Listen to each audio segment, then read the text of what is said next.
Il est encore temps. Est-ce que tu as des déclarations à faire avant de faire Un grand merci à mon adversaire Tourpal. Un grand merci à mon adversaire Tourpal. On a besoin d'être deux pour faire des combats de qualité et j'aurais pas pu rêver meilleur adversaire pour faire un superbe main event. J'aimerais remercier aussi l'Ares Fighting qui fait un super boulot pour les combattants et qui nous permet de combattre sur une plateforme vraiment de qualité et qui nous permet de plus facilement réussir à vivre de notre sport. Et bien sûr, toute ma team Boxing Squad, Macabinis, KHK MMA, World Class Monaco, donc des structures dans lesquelles je m'entraîne et sans lesquelles je ne pourrais pas évoluer en tant que combattant. Axel, bonsoir. Bonsoir. Stade Perform. Je voulais avoir ton avis, toi, sur l'arrêt d'arbitre. Qu'est-ce que tu en penses? Est-ce que c'est prématuré ou pas? C'est des situations délicates. Il est possible que mon adversaire soit capable de continuer le combat et de continuer à performer derrière cette action. Néanmoins, quand on se met à la place de l'arbitre, l'arbitre doit prendre une décision. Est-ce que le combattant est en état de combattre ou pas? L'erreur est possible de la part de l'arbitre, mais c'est vraiment délicat à gérer. Et, en tout cas, moi, mon job, c'était de marquer des points, jusqu'à si possible avoir un finish. C'est ce que j'ai fait. Et je laisserai les gens juger la pertinence de cet arrêt. Et ma deuxième question, on a vu dans la cage, c'était un peu chaud après la décision de l'arbitre. Toi, comment tu l'as vécu personnellement? Je l'ai pas mal vécu, je comprends, il y a beaucoup d'émotions. Moi et Tourpal, on avait tous les deux très envie de gagner. Donc effectivement, je peux comprendre la déception. La mienne aurait été au moins aussi grande si j'avais perdu de la sorte. Donc après, voilà, j'ai pas ressenti d'animosité de la part de Tourpal ou de sa team envers moi. Donc je peux tout à fait comprendre la déception. Donc il n'y a vraiment pas de souci avec ça. Merci Axel. Bonsoir Axel. Bonsoir. Ici Anis pour Culture MMA. Félicitations pour ta performance. Tu nous as tout montré ce soir, debout, sol, clinch. C'était une excellente performance de ta part. Tu repars avec la ceinture de champion des moins de 70. Moi, je vais avoir deux questions. La première, c'est quelle est la suite pour toi? Est-ce que tu es intéressé, si jamais tu reçois un coup de fil d'une grosse organisation, est-ce que ça pourrait t'intéresser, notamment l'UFC, ou tu es complètement focus uniquement sur cet organe? Je laisse Aldric Cassata gérer la suite pour moi avec Fernand Lopez. Moi, mon job, c'est de m'entraîner et de devenir la meilleure version de moi-même. Je veux dire, dans tes objectifs, est-ce que…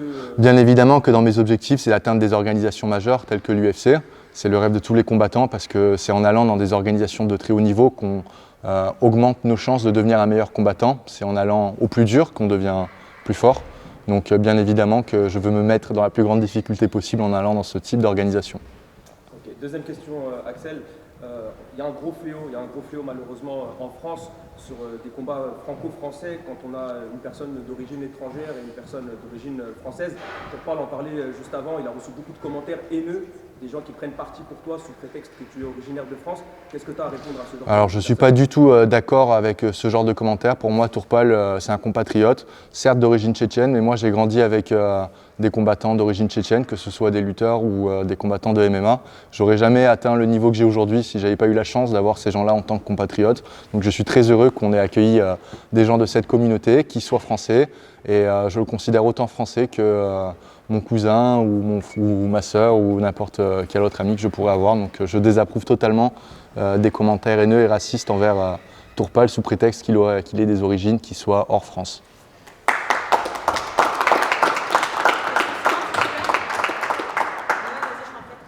Bonsoir, Noé de Cover, félicitations pour le combat.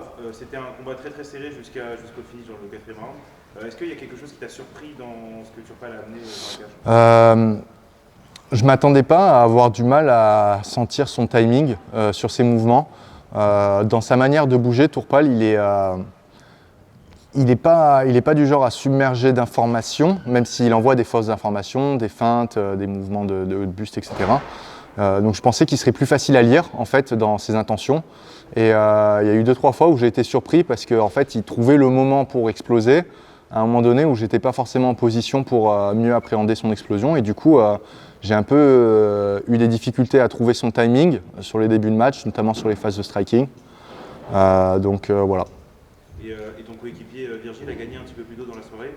Est-ce que dans cette situation-là, tu regardes le combat ou est-ce que tu restes dans ta zone? Alors je le regarde, mais je ne devrais pas le regarder. Normalement, il faudrait que j'éteigne la télé, mais c'est très difficile parce qu'en fait, au moment où il combat, je suis en train de m'échauffer. Et le gars avec qui je m'échauffe est en train de m'engueuler parce que je suis en train de regarder le combat à moitié, tu vois. Donc c'est un peu délicat, mais en même temps, bon, bah, j'ai envie de savoir ce qui se passe, j'ai envie de voir que ça se passe bien ou pas hein, d'ailleurs, mais voilà, je suis intéressé parce que je suis autant intéressé par l'issue de son combat que par le mien. Parce que ben, voilà, Virgile, c'est quelqu'un dont je suis très proche, donc c'est assez difficile à gérer, mais ce n'était pas la première fois que je le faisais, donc voilà l'expérience. Merci, félicitations. Bonsoir Axel, Alexandre Rousseau pour Gongi Arnegui. On sait que tu es assez imposant pour un 70 et que tu as même déjà combattu en 77. Est-ce que tu te verrais à l'avenir aller chercher une deuxième ceinture, par exemple à l'ARES en 77 kg? Non, je vais me concentrer sur la catégorie des 70 kg pour la simple et bonne raison que ben, j'ai le physique d'un gros 70 kg, mais pas du tout le physique d'un 77. En tout cas, quand on regarde les données de ce qui se fait en 70 kg et à 77 kg dans des organisations majeures telles que l'UFC, ben, il est évident que ma catégorie c'est 70 kg et il y a quand même pas mal de boulot à faire dans cette catégorie avant de commencer à penser à aller titiller la caté au-dessus. Merci.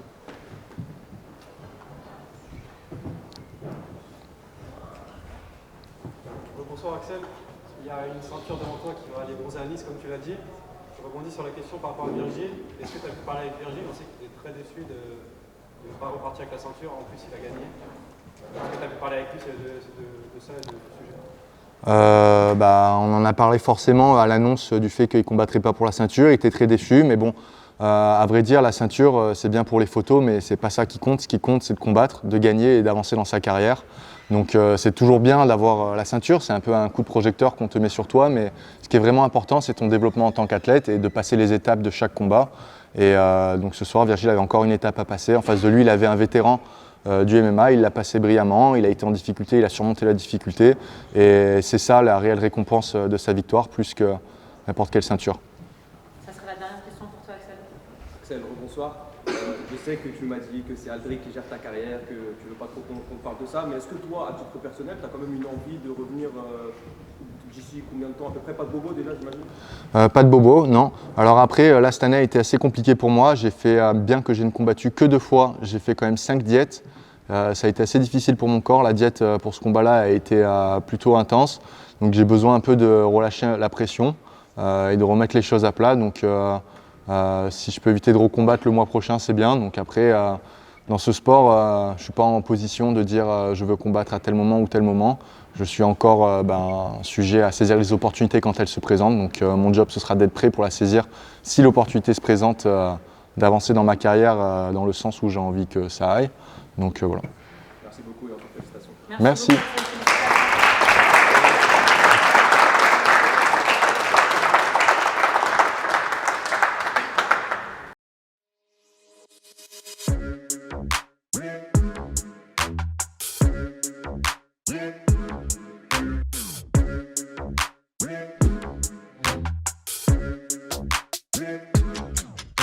I'm fucking coming for you!